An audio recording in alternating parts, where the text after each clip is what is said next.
guys. These girls, not supposed to be in here. So, garden tour. Start up at the top here. This is our pear tree. It's quite young. No pears yet.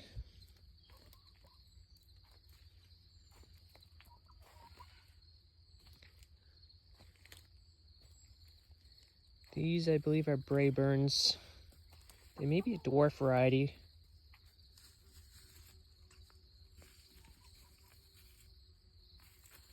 Chickens love it in here. I'm digging up the mulch.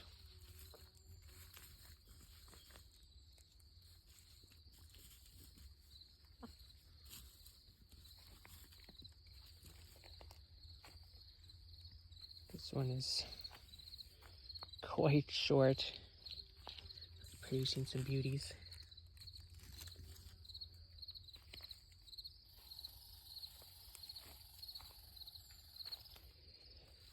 This is a gooseberry, prairie gooseberry. So it'll grow into quite a large bush. It's supposed to be cold and disease resistant.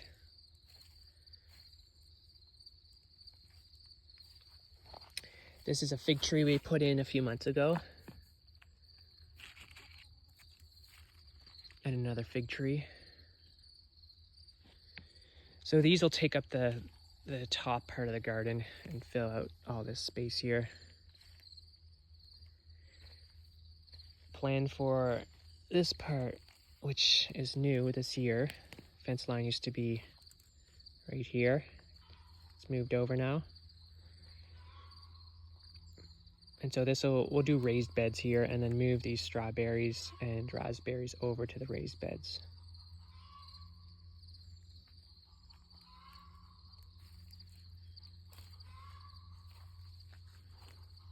Sounds like someone's laying an egg.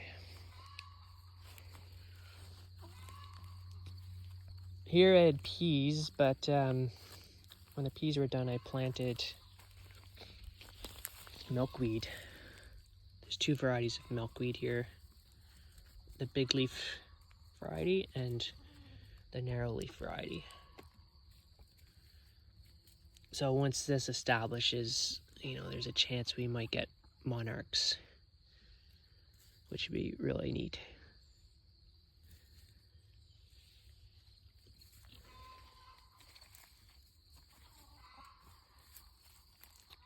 The rest of this bed is mostly wildflowers and sunflowers.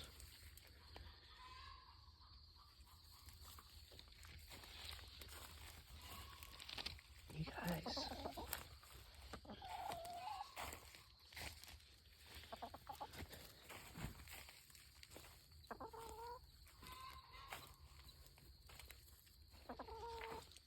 These sunflowers, I believe, are starting to hybridize between a giant variety and a red or purple variety, so they're getting these mixed colors.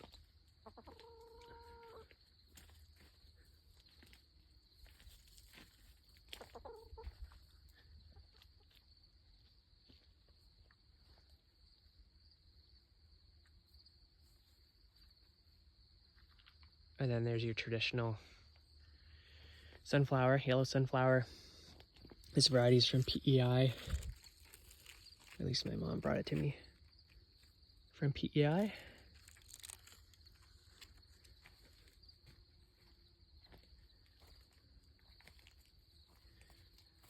another young plum.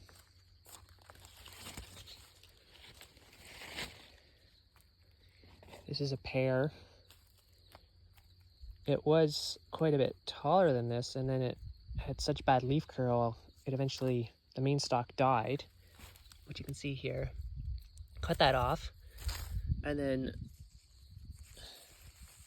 this is what came up in its place. So these are really healthy leaves. No leaf curl here. Some great plums.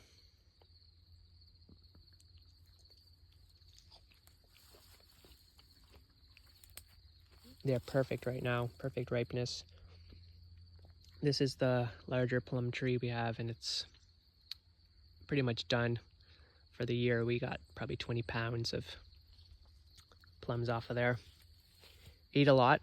We also dried some to make prunes for our granola.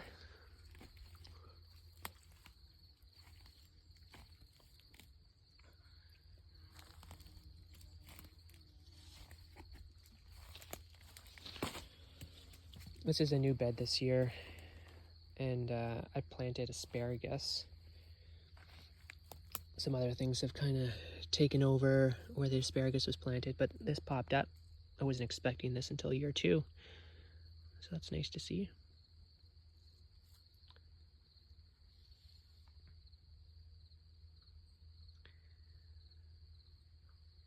Good looking tomato patch.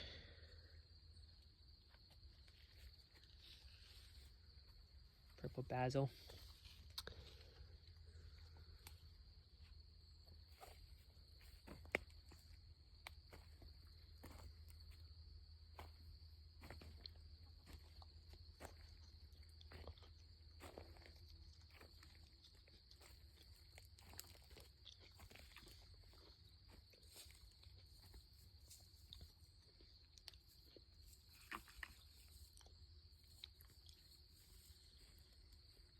Here we've got 3 varieties of peppers. These are witch sticks. They look like hot peppers, but they're not. They're quite mild, actually. There's a nice bell pepper, sweet bell pepper. And these are jalapenos.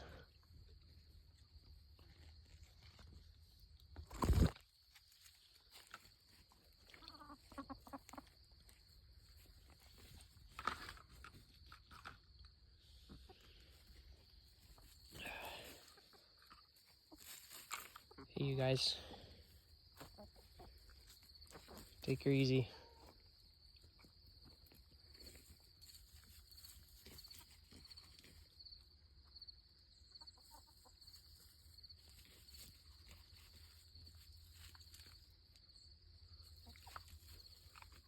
This one's quite stunning.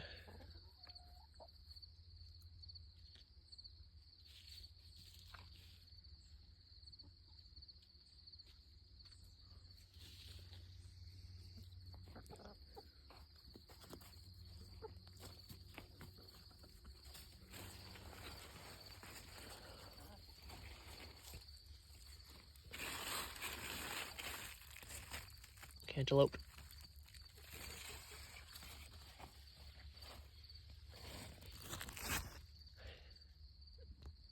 Delicata. Squash.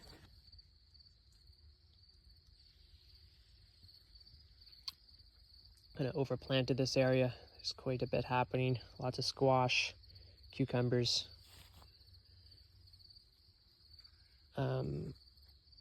Those are Jerusalem artichokes coming up. That was the potato patch. These need to be harvested.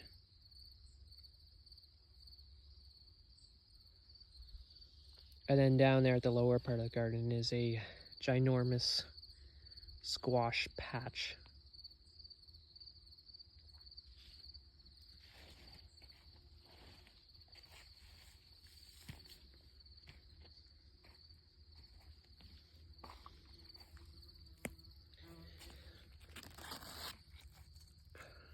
Butternut.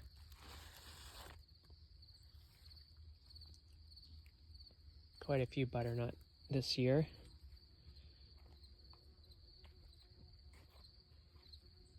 And kabocha is our favorite.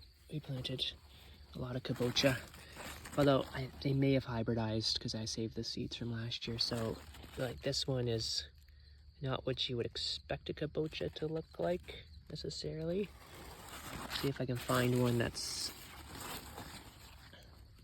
a bit more of what you would expect. So there, you can see here, this is a nice looking kabocha. It's got these deep grooves. So you cut it, when you cut it up, you cut it in the grooves and then bake it. And it just makes this amazing, sweet, delicious squash. There's another bigger one mixed in with the cucumbers. And it's still flowering. It's September 3rd. And yeah, it's still producing new squash. So it'll be interesting to see what happens over the next month.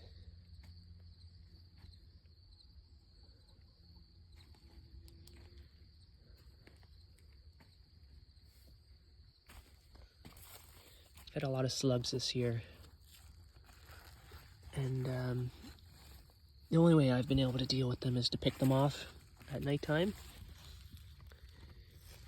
The beer method doesn't really work because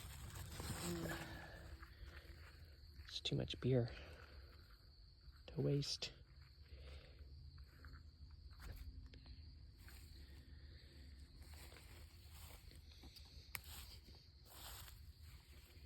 This trellis design is based off an old design I found on the internet from the 1970s. And it's basically two A-frames up against each other with some horizontal slats. But I made it out of the old horse fence rails. So that horse fence you see over there used to extend around the full property. So when we took it down in front of the house, we were left with a bunch of fence rails.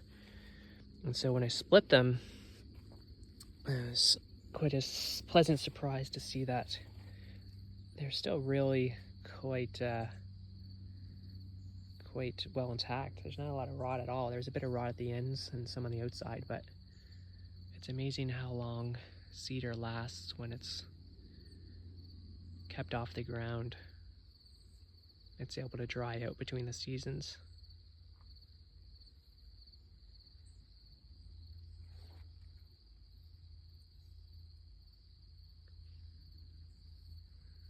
See the squash up at the top of this one?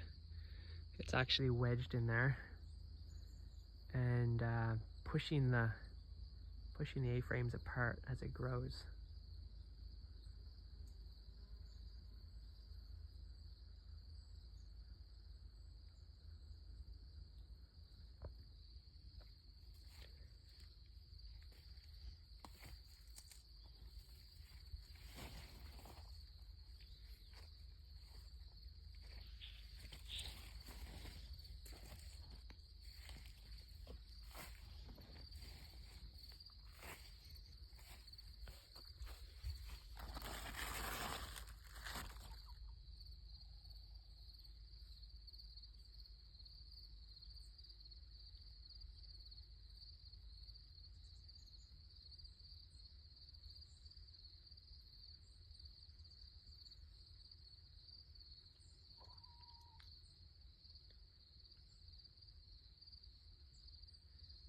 Thanks for watching.